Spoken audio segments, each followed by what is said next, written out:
Durante las sombrías décadas de la Guerra Fría, cuando las naciones más poderosas del mundo competían no solo por arsenales nucleares, sino por el dominio de la mente humana, un experimento ruso se convertiría en leyenda y pesadilla.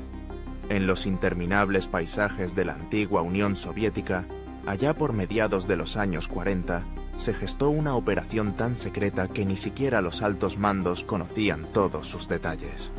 Los soviéticos, obsesionados por obtener ventaja sobre sus rivales, buscaban la llave para controlar la conciencia humana, creyendo que, de lograrlo, podrían crear agentes perfectos, soldados infalibles y ciudadanos incapaces de rebelarse. El rumor dice que todo comenzó en una institución militar conocida solo como el Laboratorio de los Horizontes. A simple vista, parecía un complejo estándar. Muros de hormigón, ventanillas enrejadas y ese aire de burocracia impenetrable. Pero bajo tierra, en niveles a los que muy pocos civiles y casi ningún militar raso podían acceder, un grupo de científicos, psicólogos y oficiales del KGB diseñaban un experimento radical. La premisa era sencilla en papel, pero monstruosa en la realidad. Se pensó que, si se podía romper la estructura misma de la conciencia, luego sería posible reconstruirla a voluntad. Los científicos soviéticos, inspirados en informes de hipnosis, privación sensorial y experimentos de condicionamiento psicológico, salidos de ambos lados del telón de acero, decidieron combinar todos esos elementos en una sola prueba. Una serie de sujetos serían privados de sueño y de cualquier estímulo externo durante semanas, mantenidos en celdas herméticas, expuestos a gases experimentales y, lo más temido por los propios investigadores, alejados de todo contacto humano. Seleccionaron cuidadosamente a los participantes. Eran prisioneros de guerra, disidentes políticos y algunos voluntarios bajo coacción, todos convencidos de que serían liberados si sobrevivían el experimento. El ambiente estaba controlado al milímetro, sin ventanas, con un sistema cerrado de ventilación y cámaras vigilando cada movimiento. Se administró a los sujetos un gas experimental diseñado para mantenerlos despiertos indefinidamente. Los científicos veían cómo, conforme los días pasaban, la resistencia mental y física de los sujetos iba cediendo. Al principio, los participantes mantenían conversaciones intrascendentes. Se paseaban nerviosamente por las celdas, escuchaban los pasos de sus propios compañeros y trataban de dormir sin lograrlo. Sus voces adquirieron un tono lúgubre y monótono. Comer y beber se convirtió en una tarea automática, desprovista de placer o deseo. Los registros muestran que, después de apenas 5 días, las primeras alucinaciones comenzaron.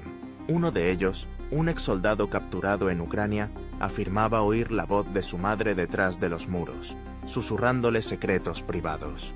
Otro aseguraba sentir la presencia de alguien más en la celda, aunque contaban a todos los sujetos y nadie faltaba. Una mujer, acusada de espionaje, comenzó a arañar las paredes hasta sangrar, convencida de que, tras el concreto, se ocultaba una máquina cuyos engranajes controlaban sus pensamientos. Conforme pasaron los días, las alucinaciones se multiplicaron y se profundizó un terror indescriptible. Los científicos, observando desde la seguridad de sus oficinas, comenzaron a inquietarse. Los sujetos, privados de sueño pero incapaces de perder la conciencia, mostraban síntomas que ningún libro de medicina podría prever. Uno de ellos gritó durante horas, hasta que su voz se quebró y solo pudo producir gemidos. Otro empezó a desgarrar su propia ropa y a atacar, presa de paranoia, a sus compañeros. La alimentación, el agua, el ciclo biológico entero se distorsionó. Ya no distinguían entre noche y día, entre vigilia y sueño, entre fantasía y realidad.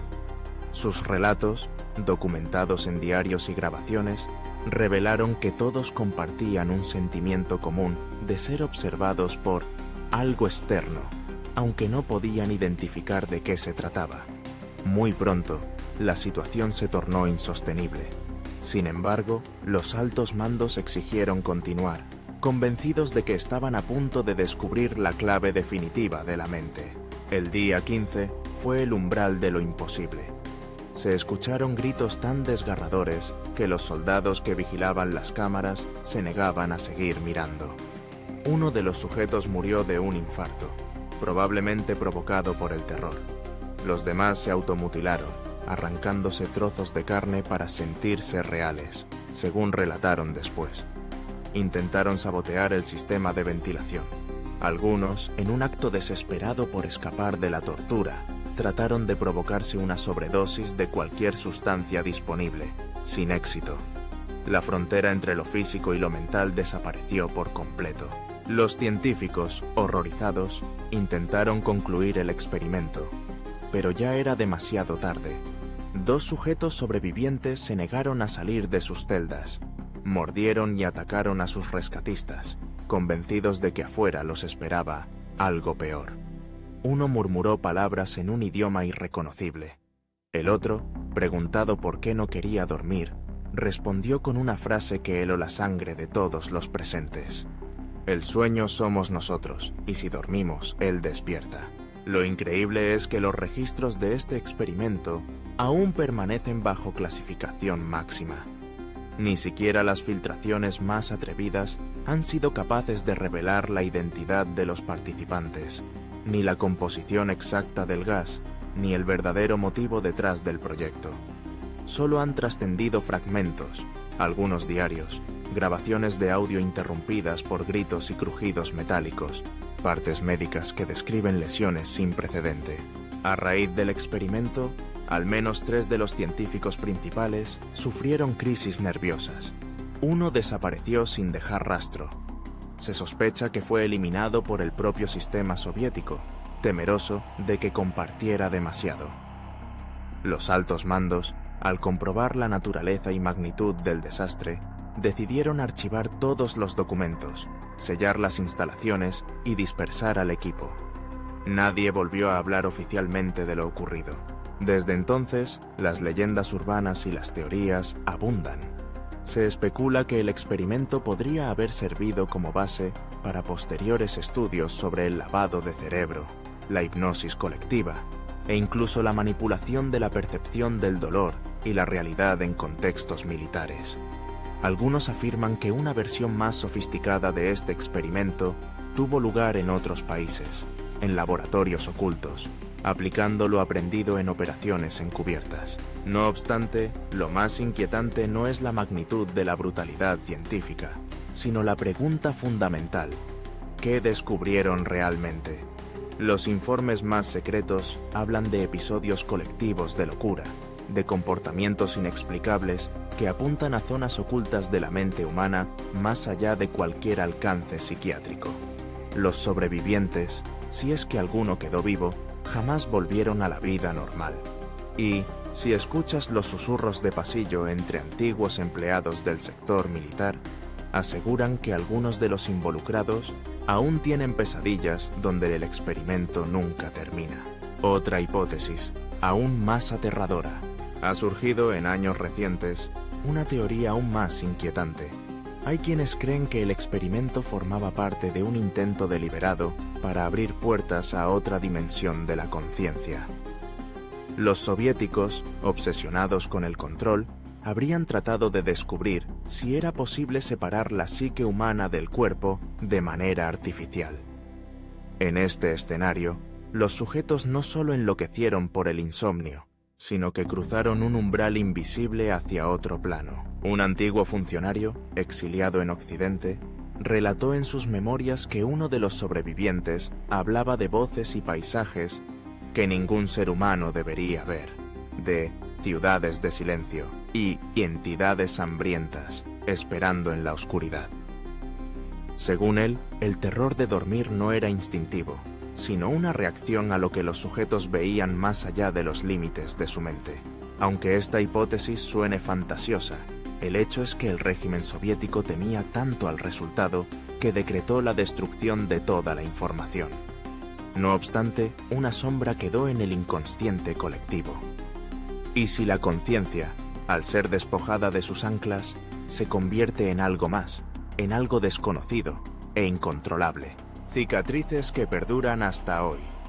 El legado del experimento ruso es la advertencia viva del peligro de cruzar ciertos límites en nombre de la ciencia o el poder. Hay quienes aseguran que, desde entonces, ningún país se ha atrevido a repetir investigaciones semejantes, al menos públicamente. Los relatos, sin embargo, siguen circulando. El miedo a lo que puede ocurrir cuando el ser humano se enfrenta de frente a su propia oscuridad, sin la protección del sueño, la compañía ni la certeza de lo que es real. Hoy en día, los archivos relacionados con el experimento permanecen, aparentemente, en bóvedas impenetrables o destruidos bajo fuego o ácido. Algunas familias de los participantes jamás recibieron explicación sobre el destino de sus seres queridos. El silencio impuesto por el régimen se tradujo en una ausencia dolorosa, un vacío donde solo crecen la especulación y el miedo. Sin embargo, cada cierto tiempo, en foros secretos, en encuentros entre exagentes o en los murmullos de científicos retirados, alguien saca a relucir una pieza más del rompecabezas. Se describen detalles que hielan la sangre, dibujos infantiles hallados entre los objetos de un sujeto, trazos espirales y figuras distorsionadas, notas escritas al revés, con frases fragmentarias sobre puertas que no deben abrirse, e incluso símbolos extraños grabados en las paredes de la celda, de los que nadie ha explicado el significado. En última instancia, tal vez lo más terrorífico del experimento ruso, que salió terriblemente mal, no sean las atrocidades documentadas, ni siquiera el modo en que alteró para siempre a quienes participaron en él, sino la certeza de que, habiendo rozado un umbral invisible, jamás podremos entender la totalidad de lo que sucedió tras esos muros. La conciencia, esa frágil línea entre lo real y lo imaginario, probó ser un territorio mucho más peligroso de lo que jamás imaginaron los científicos y generales soviéticos. Si alguna vez encuentras documentos clasificados, viejas grabaciones o diarios escritos con letra temblorosa, recuerda estas palabras. Hay secretos que no deben buscarse, experimentos que rebasan los límites de la ética y la razón, y terrores que, una vez desatados, jamás regresan plenamente a su jaula. Lo que ocurrió en ese laboratorio oculto sigue palpitando en la memoria colectiva de la humanidad, como una advertencia viva.